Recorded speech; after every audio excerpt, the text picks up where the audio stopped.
visions through my dreams, seeing myself swimming in the universe. My ancestors gave me gifts to read cards, predict and heal. My name is Daphne, but spirit calls me Babylon. Angels communicate through numbers. Intuition is so deep. The gift I fully embrace within.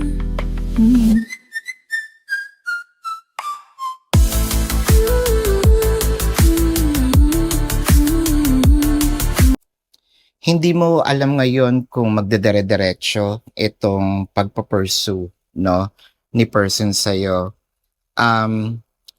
Parang nakita natin nagfa-fluctuate yung energy. Kaya parang natakot tayo ng bahagya. This is for singles and no labels, ha. The Hangman, the King of Pentacles, and the Knight of Swords. Ito yung sinasabi natin na may takot. Meron din tayong uncertainty. Hindi naman tayo sa nagrereklamo dahil wala pa namang formal, no, na pag-uusap na tayo na. Pero kasi nakakahinayang yung time and energy. At saka somehow, nagkaroon na rin tayo ng attachment. Hindi man ganun kalalim, pero somewhat umasa na rin tayo. With the Hangman, clarified with the Hierophant and the Four of Pentacles. Ayan ang sinasabi natin. Wow. Kasi with the Hierophant, medyo nandito yung part na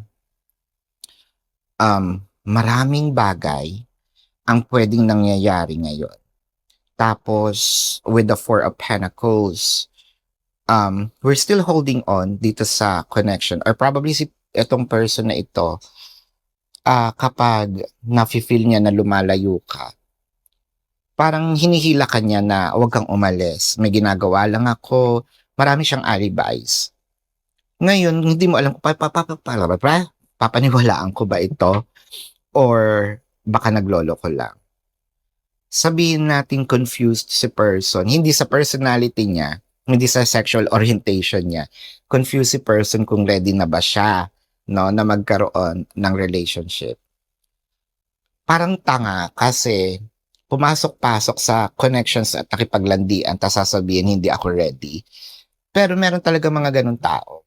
Ngayon, magstay ka lang daw, sabi nitong energy, no? Kasi dadating yung time with the King of Pentacles. Mag-o-offer din ito ng commitment. At saka konti lang naman daw ang iyong pinag-aantay.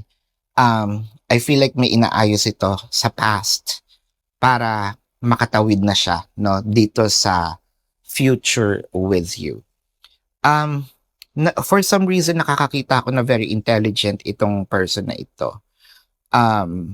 Talagang matataas ang kanyang isip. I think na meron itong sinabi talaga sa utak, achiever when it comes to academics. So yeah, this is your reading, or probably ikaw yung academically, no, gifted. So yeah, this is your reading, singles and no labels. Kung alam mo ang kanilang natal chart, kung hindi man yung ascendant nila yung lumabas, it can be the placement, no? Or ganun din naman yun sa'yo. Kung hindi yung zodiac sign mo ang lumabas, it can be your ascendant. I'm seeing Aquarius, Taurus, Virgo, Capricorn, Scorpio, Libra, and Gemini. This is your reading. Maraming salamat. Love and light. Namaste. See you po sa susunod na readings. Goodbye. My name is Daphne, but spirit calls me Babylon.